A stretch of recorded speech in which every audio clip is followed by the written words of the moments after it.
ማይክል ካሪክን በተመለከተ የእግር ኳሱ ቤተሰቦችና የእግር ኳሱ ኤክስፐርት ተንታኞች ለሁለት ተከፍለዋል። አንዳንዶቹ የእግር ኳስ ተንታኞች ማንቸስተር ዩናይትድ ለዚህ አሰልጣኝ የውድድር ዓመቱ ከተጠናቀቀ በኋላ የቋሚ አሰልጣኝነቱን እድል ሊሰጡት ይገባል የሚሉ ነጥቦችን ያነሳሉ።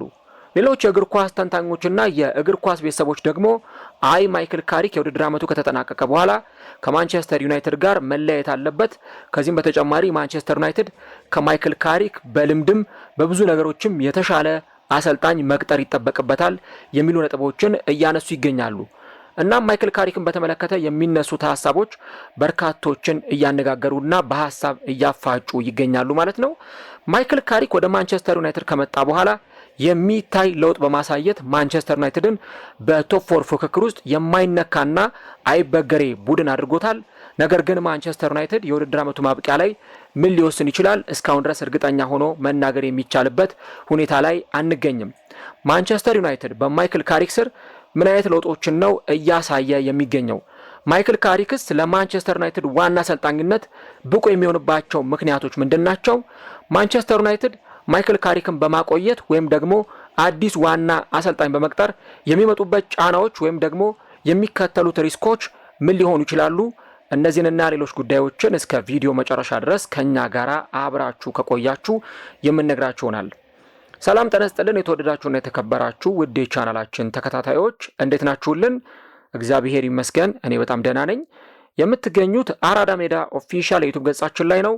ለቻናላችን አዲስ ከሆናችሁ የዩቲዩብ ገጹን ሰብስክራይብ በማድረግና የደውል ምልክቷን በመጫን የቻናላችን ቤተሰቦች እንድትሆኑ የአክብሮት ግብዣችን ነው። ፕሮግራማችን ደግሞ ሌሎች በርካቶች ጋር እንዲደርስ የእናንተ በብዛት ላይክ ማድረግ እጅግ በጣም ያስፈልገናል።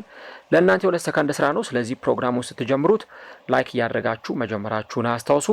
የአራዳ ሜዳ ኮሜንታተር ተስፋወርቅ ሉል ሰገድ አበሬያችሁ ቆይታ አደርጋለሁ።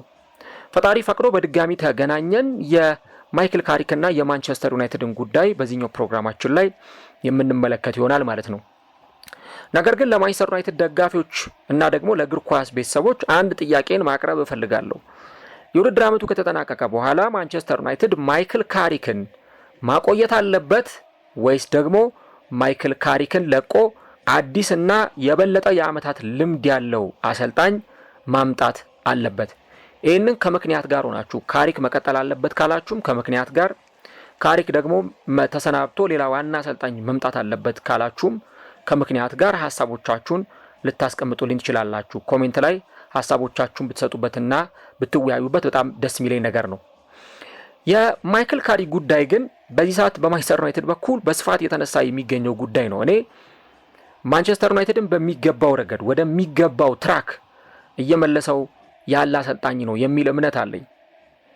በእርግጥ አንድ ከዚህ ቀደም ደጋግሜ ስናገር የነበረው ማንቸስተር ዩናይትድን በተመለከተ ዩናይትድ ያለበት የአሰልጣኝ ችግር ብቻ አይደለም። አንዱ የአሰልጣኝ ችግር ነው፣ ግን ብቸኛው ችግር የአሰልጣኝ ችግር አይደለም።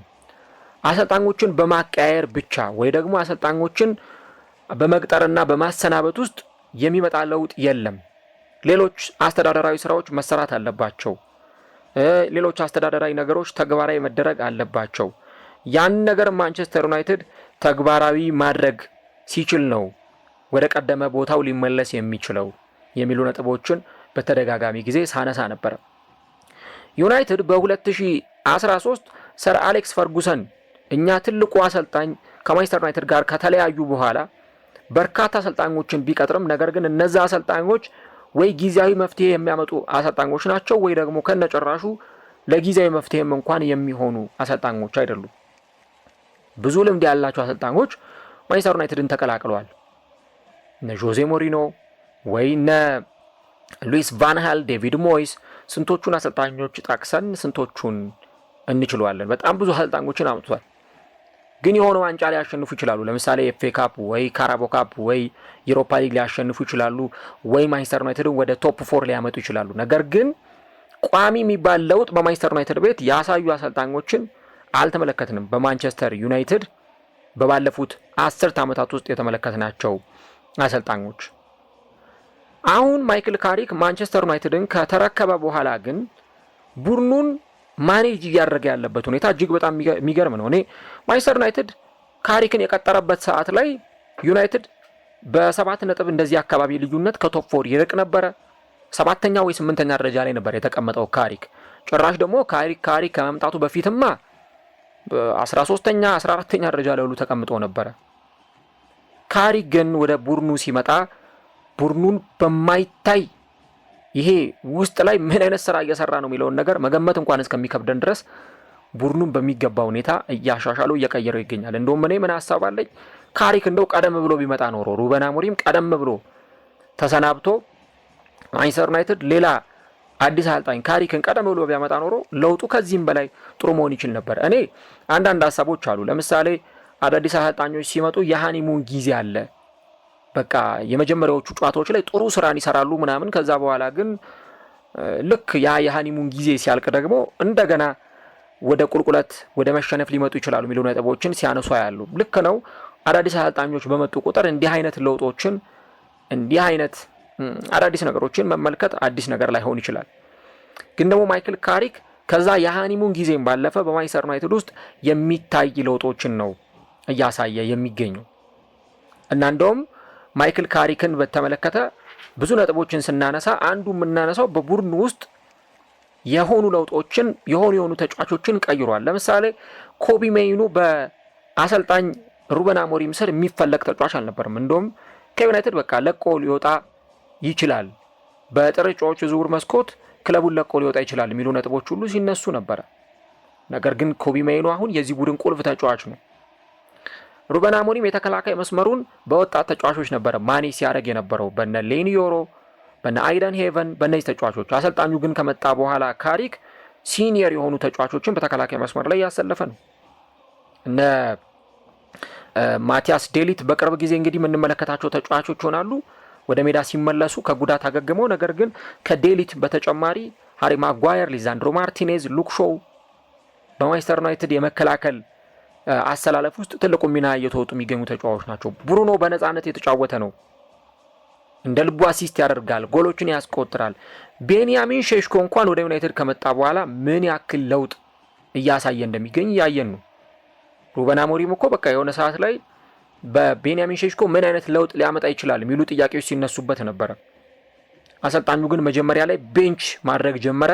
ከቤንች እየተነሳ እያስገባው ጎሎችን ሲያስቆጥር አየው። አሁን ቋሚ ያደረገው፣ ባለፈውም ቋሚ ገብቶ እንደዚሁ ጎል ሲያስቆጥር ተመልክተናል ማለት ነው። አሁን በቅርብ ጨዋታዎች በተለይ ደግሞ ማይክል ካሪክ ወደ ማንቸስተር ዩናይትድ ከመጣ በኋላ በሰበሰባቸው ነጥቦች ማንቸስተር ዩናይትድ አንደኛ ደረጃ ላይ የሚቀመጥ ቡድን ነው። ከ6 ጨዋታዎች 5ቱን አሸንፏል፣ 1 ጨዋታ አቻ ወጥቷል። ማግኘት ከሚገባው 18 ነጥቦች 16ቱን ነው ያገኘው። እናም አንደኛ ደረጃ ላይ ተቀምጧል። በባለፉት 6 ጨዋታዎች ውጤት መሰረት ብንለካው ቼልሲ ማይክል ካሪክ ከመጣ በኋላ 14 ነጥቦችን የሰበሰበው፣ ማንቸስተር ሲቲ 13፣ ቦርንመዝ 12፣ አርሰናል 11 ነጥቦችን የሰበሰበው እና ማይክል ካሪክ ከነዚህ ትልልቅ ቡድኖች ከነ ቼልሲም ከነ አርሰናልም ከነ ማንቸስተር ሲቲም በላይ በዚህ ውጤቱ መቀመጥ የሚችል አሰልጣኝ ነው። ደግሞ የገጠማቸው ቀላል የሚባሉ ቡድኖችንም አልነበረም። እነ ማንቸስተር ሲቲን እነ አርሰናልን እነ ፉልሃምን እነ ክሪስታል ፓላስን ነው ሲገጥም የነበረው እና በእነዚህ ጨዋታዎች ውስጥ ግን አሸናፊነቱ እጅግ በጣም የተለየ መሆኑን እንመለከታለን። በቡድኑ ውስጥ የአሸናፊነት ሜንታሊቲን መልሶ ማምጣት ችሏል ማንቸስተር ዩናይትድ። እነዚህን ሁሉ አሰልጣኞች በቀጠረበት ወቅት ውስጥ አንድ ትልቅ ጥያቄ ይነሳ የነበረበት ጉዳይ ምንድን ነው? ማንቸስተር ዩናይትድ በቃ የአይደንቲቲ ጉዳይ አለበት። አይደንቲቲ የለውም። ተጫዋቾች የማሸነፍ ተነሳሽነት የላቸውም። በጣም ተስፋ የቆረጡ ሜዳ ላይ ያንን ኢነርጂ ማሳየት የሚችሉ ተጫዋቾች የሉም። በቃ ተስፋ የቆረጡ ተጫዋቾች ይበዛሉ ይባል ነበር። ያንን ቡድን ግን ወደ አሸናፊነት ደግሞ መልሶ አምጥቷል። ለዚህ ማይክል ካሪክ ትልቅ ክሬዲት ይሰጠዋል። አሁን ታዲያ ትልቁ ጥያቄ የሚነሳው እንግዲህ አሰልጣኙ የመጣው በጊዜያዊነት ነው የውድድር ዓመቱ እስከሚያልቅ ድረስ። የውድድር ዓመቱ ካለቀ በኋላ ማንቸስተር ዩናይትድ አዲስ አሰልጣኝ መሾም አለበት ወይስ ራሱ ካሪክ በኃላፊነት መቀጠል አለበት? ይሄ ነው ትልቁ አጠያቂ ጉዳይ የሚሆነው። እንግዲህ ማንቸስተር ዩናይትድ ኤቨርተንን 1-0 ከማሸነፉ በፊት የቀድሞ የቡድኑ ተጫዋች ጋሪ ኔቭል አንድ ሀሳብ ሲሰጥ ነበረ በስካይ ስፖርት ትንታኔው ላይ። ማንቸስተር ዩናይትድ የቻምፒየንስ ሊግ ቦታን ይዞ የሚያጠናቅቅ ከሆነ ያ አሰልጣኝ ለመቀጠር የሚያስችለውን ፌቨር ውለታ ለማንቸስተር ዩናይትዶች እየዋለላቸው ነው የሚል ሐሳብን ነበር የሰጠው።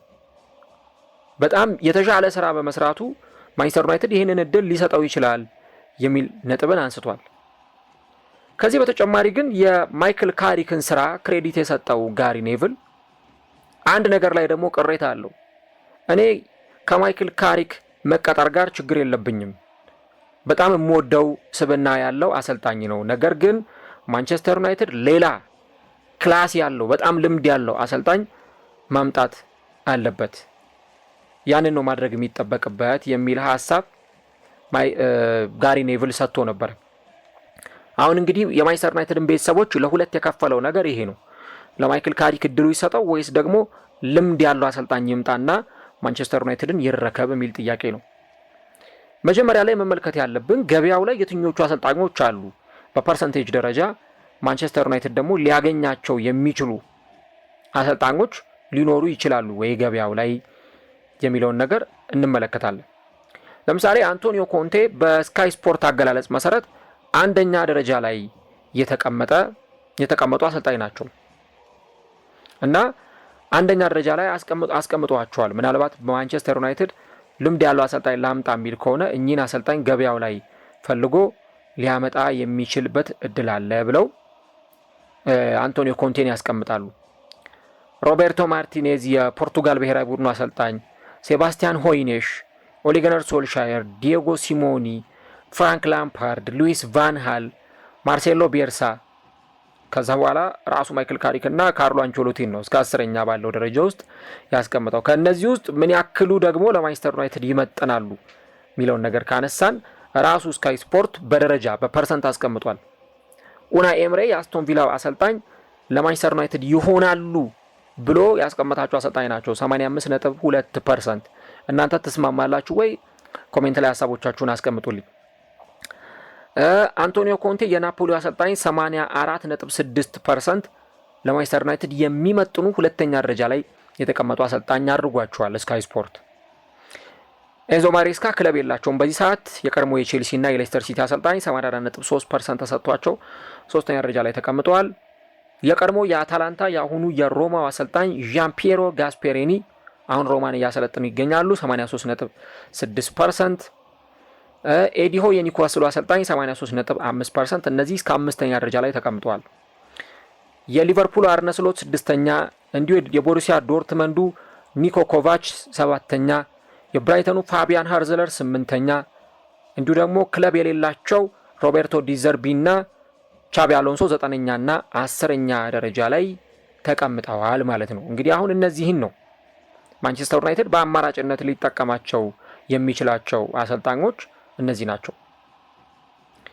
እና አሁን ትልቁ ጥያቄ የሚሆነው እነዚህን አሰልጣኞች በማምጣት ማንቸስተር ዩናይትድ ካሪክን የሚያሰናብት ከሆነ ምን አይነት ሪስክ ያሉትን ነገሮች ሊጋፈጥ ይችላል የሚለውን ነገር በደንብ ማየት ይኖርብናል። ለምሳሌ ማንቸስተር ዩናይትድ ሩበን አሞሪምን ከማምጣቱ በፊት ሩድ ቫን ኒስተልሮይ ለ4 ተከታታይ ጨዋታዎች ማንቸስተር ዩናይትድን ይዞ ያመጣውን ውጤታማነት ስታዩት ነበረ። እኔ ስሜቱ ራሱ ይገርማል። ሩድ ቫን ኒስተልሮይ ማንቸስተር ዩናይትድን የተረከበበት ጊዜ ደስታ አገላለጹ፣ ሴሌብሬሽኑ፣ ይሄ እጁን ልክ እንደ ቦክስ ጨብጦ በቃ ሄዶ ከደጋፊዎቹ ጋር ሴሌብሬት የሚያደርግበት መንገድ፣ እዛ ሜዳው ጠርዝ ላይ ያሉት እንቅስቃሴዎች፣ የመረጣቸው ታክቲኮች ምናምን በጣም የሚገርሙ ነበሩ ሩድ ቫን ኒስተልሮይ። እና ልክ ሩበን አሞሪም ሲመጣ እዛ ኮቺንግ ስታፍ ውስጥ ያካትተዋል አያካተውም የሚል ጥያቄ ሲነሳ ነበር። ዩናይትዶች ምን አሉ? አይ እኛ የበለጠ ልምድ ያለው አሰልጣኝ ነው የምንፈልገው፣ ሩድ ቫን ኒስተልሮይ ገና በጣም ብዙ የሚያሻሽላቸው ነገሮች የሚቀሩት አሰልጣኝ ነው። ስለዚህ ሩድ ቫን ኒስተልሮይ ከሚሆን ይልቅ አዲስ አሰልጣኝ ይምጣ። በጣም በሩበን አሞሪም መምጣት ላይ ኦብሰስድ ሆኖ ነበር እንደተመለከታችሁት። ነገር ግን አሞሪም መጣ። ያው ከመጣ በኋላ የተፈጠረውን ነገር ተመልክታችሁታል። በማንቸስተር ዩናይትድ ቤት የተፈለገው ለውጥ አልመጣም። ጭራሽ ዩናይትድ እንደውም ቁልቁል ነው የተመዘገዘገው ወደ ታች ማለት ነው። እና አሁን እነዚህ አዳዲስ አሰልጣኞች ይምጡ ቢባል እኔ የሚታየኝ ጊዜያዊ ለውጥ ብቻ ነው። ምናልባት አንቶኒዮ ኮንቴ አሁን ቢመጡ ወይ ኡናይ ኤምሬ ቢመጡ በጊዜያዊነት የሆኑ ነገሮችን ሊያደላድሉ ይችሉ ይሆናል። ምናልባት ማንቸስተር ዩናይትድ ለፕሪሚየር ሊግ ዋንጫ ተፎካካሪ እንዲሆን ቶፕ 4 ላይ ተፎካካሪ እንዲሆን ወይ በአውሮፓ መድረክ ላይ ኮምፒቲቲቭ የሆነ ቡድን እንዲሰራ እድል ሊሰጡት ይችላሉ ካላቸው ልምድ አንጻር ማለት ነው። ኤምሬም ወይ አንቶኒዮ ኮንቴም እነ ዲዘርቢንም ብታነሱ ማለት ነው። ግን ሪስኩ ደግሞ ከዛም በላይ በጣም ከባድ ነው። ምክንያቱም እነዚህ አሰልጣኞች ምንድነው ፋሲሊቲ በጣም ይፈልጋሉ። ተጫዋቾች እንዲዘዋወሩላቸው ይፈልጋሉ። አዳዲስ ፊርማዎችን ይፈልጋሉ። በቃ ያ ነገር መሆን እስከቻለ ድረስ ነው ውጤት ሊያመጡላችሁ የሚችሉት። ለምሳሌ አንቶኒዮ ኮንቴ በጣም ልምድ ያላቸው አሰልጣኝ ናቸው። በቼልሲ ቤት ፕሪሚየር ሊግን አሸንፈዋል። ኢንተር ሚላን ቤት ሄደው የሰሩትን ስራ ታውቃላችሁ። ናፖሊን የጣሊያን ሴሪ አሸናፊ አድርገዋል ምናምን። በጣም ብዙ ልምድ አላቸው። ግን ደግሞ ለረጅም ዓመት ይሄ 5 ዓመት 8 ዓመት 10 ዓመት በደንብ ፕሮጀክት ያለው ቡድን ቀርጸው ልክ ፔፕ ጓርዲዮላ በሲቲ ቤት እንዳደረገው አርቴታ በአርሰናል ቤት እንዳደረገው ያንን ማድረግ የሚችሉ አሰልጣኞች ናቸው ወይ እነ አንቶኒዮ ኮንቴ እነ ኡናይ ኤምሬ? እኔ ጥያቄ ምልክት ውስጥ የሚገባ ጉዳይ ነው እና በደንብ አናላይዝ መደረግ የሚገባው ጉዳይ ነው። ሌላውን ተውት። አሁን ኤዲ ሆው በኒውካስል ቤት ጥሩ አሰልጣኝ ነው፣ ግን ለማንቸስተር ዩናይትድ ፊት ያደርጋል ወይ? ፋቢያን ሃርዝለር በፕሪሚየር ሊጉ ካሉ ወጣት አሰልጣኞች መካከል አንዱ ነው። በብራይተን ቤት ጥሩ ስራ ሰርቷል። ግን ዩናይትድን ለሚያክል ትልቅ ኃላፊነት ደግሞ ስታጩት እንዴት ነው በደንብ ፊት ማድረግ ይችላል ወይ? እነ ቻቢ አሎንሶስ እነ ዲዘርቢስ የሚለው ነገር በጣም ትልቁ አጠያቂ ጉዳይ ይመስለኛል። እና ምናልባት እንግዲህ እንደነ ኔቭል ገለጻ ከሆነ እንደነ አንቶኒዮ ኮንቴ ያሉት ሰዎች በደንብ ስማቸው ተያይዞ ሊነሳ ይችላል። አሁን ካሪክ ስራውን በዋና አሰልጣኝነት ይረከባል አይረከብም አላውቅም፣ እርግጠኛ ሆኜ መናገር አልችልም። ነገር ግን ማንቸስተር ዩናይትድ በውድድር ዓመቱ እኔ ቶፕ 5 ሆኖ እንደሚገባ እርግጠኛ የሆንኩባቸው በጣም ብዙ ምክንያቶች አሉ። አሁን አስቡት እንግዲህ እሱ ሲመጣ ዩናይትድ የነበረበትን ፖዚሽን፣ አሁን ማንቸስተር ዩናይትድ ከኋላ ተንደርድሮ መጥቶ የሌሎቹ ክለቦች ነጥብ መጣል እንዳለም ቢሆን የነ ሊቨርፑል የነ ቼልሲ ወጥ ብቃት አለማሳየትም እንዳለ ቢሆን ከኋላ መጥቶ 3ኛ ደረጃን ተረክቧል። ይሄ ማለት አሰልጣኙ እንግዲህ አስቡት በጊዜያዊነት ነው ስራውን እየሰራ የሚገኘው። ያንን ስራውን እየሰራ ባለበት ሰዓት ማንቸስተር ዩናይትድ የነበረበት ሁኔታ ይታወቃል። ከኤፍኤ ካፕ በመጀመሪያው ጨዋታ የተባረረ፣ ከካራቦ ካፕ በጊዜ የተባረረ ክለብ ነበር ማንቸስተር ዩናይትድ። መጥቶ ግን ክለቡን የሆነ አይነት ከዚህ ቦታ ከግራ ወደ ቀኝ ነው ክለቡን አንስቶ ቁጭ ያደረገው ካሪክ እና ለዚህ አሰልጣኙ ክሬዲት በጣም ሊሰጠው የሚገባ መሆኑን እንመለከታለን። ነገር ግን ይህ በእንዲህ እንዳለ ደግሞ አሁንም ሌሎች አማራጮችን ማንቸስተር ዩናይትድ የሚመለከት ከሆነ በጣም በጥንቃቄ እዚህ ቦታ ላይ ያለውን የአዲስ አሰልጣኝ ቅጥር መምረጥ ይኖርበታል። በቃ በጣም ጥንቃቄ ይፈልጋል። ጥንቃቄ በጣም ይፈልጋል። አዲስ አሰልጣኝ ለመምረጥ በሚደረገው ጥረት ትልቅ የሆነ ስራ ይጠይቃል። ያንን ነገር ማድረግ ሲችል ነው ማንቸስተር ዩናይትድ ምናልባት አሁን ያለውን ጥሩ ቫይብ ማስቀጠል የሚችለው። ይሄ ሌሎቹ ተንታኞች የሚሰጡትን ሀሳብ ተውት። የቀድሞ የማንቸስተር ዩናይትድ ሌጀንዶች ምናምን የሚሰጡት ሀሳብ እሱ በራሳቸው እይታና በራሳቸው ቅኝት ውስጥ የሚሰጡት ሀሳብ ነው። እኔ አሁንም እዚህ ጋር ይህንን ሀሳብ ያመጣሁት የነ ጋሪ ኔቭልን ሀሳብ ያመጣሁት ምን አይነት ሀሳብ ይታሰባል፣ የእግር ኳስ ኤክስፐርቶች ወይ ደግሞ ተንታኞች ነን የቀድሞ ተጫዋቾች ናቸው ተብሎ የሚታሰቡ ሰዎች ምን አይነት ሀሳብ ይሰጣሉ ከሚለው ነገር አኳያ ነው እንጂ እኔ እነ ኔቭል በሉት እነ ስኮልስ ወይ የሆኑ የቀድሞ የማንቸስተር ዩናይትድ ተጫዋቾች የሚሰጡት ሀሳብ ከስንት አንድ ነው ሚዛን የሚደፋ አስተያየት የምታገኙት እንጂ አብዛኛው ግራ አጋቢ አስተያየቶችን የሚሰጡትና እንደኔ እይታ ከሆነ ማንቸስተር ዩናይትድ የውድድር ዓመቱም ሲያልቅ ካሪክን በዛው ኃላፊነት ቢያስቀጥለው የተሻለ ነው ባይ ነኝ። ራሱን ካሪክን ቢያስቀጥለው የተሻለ ነው። አሁን መልበሻ ክፍሉን ማኔጅ እያደረገ ያለበት መንገድ እጅግ በጣም የሚደነቅ ነው። ከተጫዋቾቹ ጋር በደንብ ተናቦ እየሰራ ነው። በየጨዋታዎቹ ላይ ማንቸስተር ዩናይትድ ያሸንፋል የሚል ቅድመ ግምት እንኳን መስጠት የጀመረው ካሪክ ከመጣ በኋላ ነው እንጂ ማንቸስተር ዩናይትድ ከኒውካስል ይጫወት፣ ከቦርንመዝ ይጫወት፣ ከአርሰናል ይጫወት፣ ከማንቸስተር ሲቲ ይጫወት፣ ኢቨን ከዌስትሃም ይጫወት የማሸነፍ ቅድመ ግምት እንኳን ሲሰጠው አታዩ። የቴሌቪዥን ስክሪናችን ላይ ዊን ፕሮባቢሊቲ ተብሎ ለማንቸስተር ዩናይትድ የሚሰጠው ግምት ከሌሎቹ ቡድኖች በጣም ያነሰ ነበረ። ነገር ግን ካሪክ ከመጣ በኋላ ዩናይትድ ተገማች ቡድን እንዲሆን ወደ ቀደመ አስፈሪነቱ እንዲመለስ አድርጎታል። ምናልባት ያው በመጀመሪያዎቹ ጨዋታዎቹ ላይ አንዳንድ ደግሞ ሊያስተካክላቸው የሚገቡ ነገሮች አሉ። እነሱን ያው እንደ መወያያ ነጥብ አድርገን ልናነሳቸው እንችላለን። ግን እኔ ካሪክ ኃላፊነቱ ተሰጥቶት በዛው የቋሚነቱን አሰልጣኝነት እድል ይዞ ስራውን ቢቀጥል የተሻለ ነገር ሊያሳይ ይችላል የሚል እምነት አለኝ። እንደዚህ አይነት እምነት መስጠት በነገራችሁ ላይ በኋላ ላይ የሚከፍለው ክለቦቹን ውጤት እንዲያመጡ ያደርጋቸዋል። አሁን አርሰናል አርቴታ ሲመጣ የዋና ቡድን አሰልጣኝነት ልምድ እንኳን የለውም። የቀድሞ ተጫዋች ነበረ። ምናልባት በኤቨርተን እና በአርሰናል አምበል እንደነበረ እናስታውሳለን። የሆኑ ዋንጫዎችን ያሸነፈ ተጫዋች ነው በተጫዋችነት ዘመኑ። ከዛ በኋላ የፔፕ ጓርዲዮላ ምክትል አሰልጣኝ ሆኖ ሰርቷል። ይሄን ነው ልናነሳ የምንችለው። ነገር ግን የዋና አሰልጣኝነትን እድል ደግሞ ከሰጡት በኋላ ክለቡን እንዴት አድርጎ ሪሼፕ እንዳደረገው፣ ወደ መፎካከር ቦታ እንዴት መልሶ እንዳመጣው፣ እንዴት የታይትል ኮንቴንደር የዋንጫ ተፎካካሪ ብቻ ሳይሆን እንዴት የዋንጫ ቡድን እንዳደረገው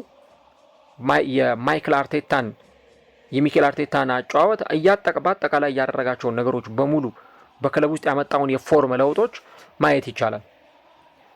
ቻቢ አሎንሶ በባየር ሌቨርኩሰን አሰልጣኝነቱ ከመምጣቱ በፊት የሆኑ ቡድኖች የታዳጊ ቡድኖች ላይ ሲሰራ የምናውቀው፣ ከዛ ውጪ በሊቨርፑል፣ በስፔን ብሔራዊ ቡድን፣ በሪያል ማድሪድ ውጤታማ የሚባል የአማካይ መስመር ተጫዋች እንደነበር ነው የምናስታውሰው። ዋንጫዎችን በማሸነፍ ረገድ የዓለም ዋንጫን ጨምሮ ሌሎች በርካታ ስኬቶችን ያሸነፈ ተጫዋች ነው ከሚለው ነገር አንጻር። ነገር ግን ወደ አሰልጣኝነቱ ከመጣ በኋላ ከሪያል ሶሴዳድ የቢ ቡድን ነው ቀጥታ ባየር ሌቨርኩሰን የተረከበው። ከዛ ግን ባየር ሌቨርኩሰንን ደግሞ በአሰልጣኝነቱ ደግሞ ተረክቦ አንድም ጨዋታ ሳይሸነፍ የቡንደስሊጋውን ዋንጫ ማሸነፍ ችሏል። ከዚህ በተጨማሪ ደግሞ በሌሎች ውድድሮች ላይ ያለውን ውጤታማነትም አሳይቷል። በዩሮፓ ሊግ የግማሽ ፍጻሜ ተፋላሚ እንዲሆን አድርጎታል ከ21 ዓመታት በኋላ። እነዚህ ነገሮች በደንብ የምናስታውሳቸው ነገሮች ናቸውና አሰልጣኙ ልክ ቻቢ አሎንሶ በዚህ የሰራውን ስራ በእርግጥ በሪያል ማድሪድ መድገም አልቻለም። ያው ከመልበሻ ክፍል ማኔጅመንት ጋር ምናምን ብዙ ጥያቄዎች ይነሳሉ። ግን ደግሞ እንደዛም ቢሆን ለዚህ ቡድን እጅግ በጣም ትልቅ ስራን የሰራ አሰልጣኝ ነው፣ በተለይ በባየር ሌቨርኩሰን በሚያሰለጥንበት ጊዜ። ስለዚህ የቀድሞ ተጫዋቾችን ወደ ዋናው ቡድን አሁን እኮ ለምሳሌ ቻቢ አሎንሶም ወደ ዩናይትድ ይምጣ ቢባል፣ ዲዘርቢም ይምጣ ቢባል፣ የሆነ ሰው ይምጣ ቢባል ወጣት አሰልጣኞች ናቸው ዞሮ ሊመጡ የሚችሉት። ከነዚህ አሰልጣኞች የተለየ ሊመጣ አይችልም። ልምድ ያላቸው አሰልጣኝ አሁን እነ ካርሎ አንቸሎቲንም እና አንቶኒዮ ኮንቴንም ዩናይትድ ቼዝ ቢያደርግ ምን ያክል ያሻግረዋል ነው። ከጊዜያዊ መፍትሄ በላይ ምን ያክል ክለቡን ሊያሻግረው ይችላል።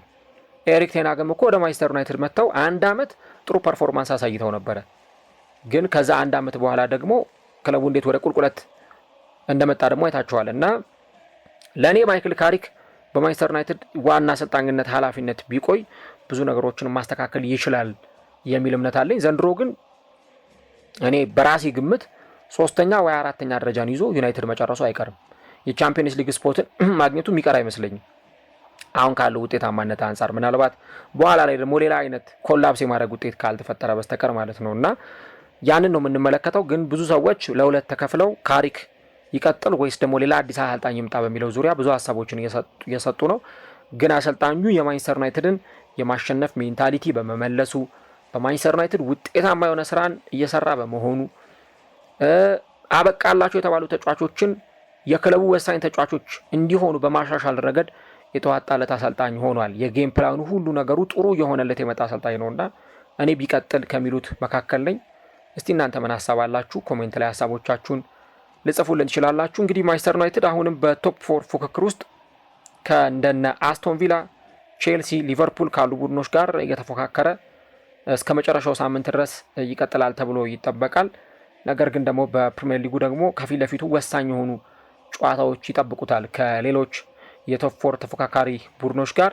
ማንቸስተር ዩናይትድ ደግሞ በነገው ዕለት ከኒውካስል ጋር ከሜዳ ውጪ ሌላኛውን ወሳኝ ጨዋታ በፕሪሚየር ሊጉ የሚያከናውን ይሆናል ማለት ነው።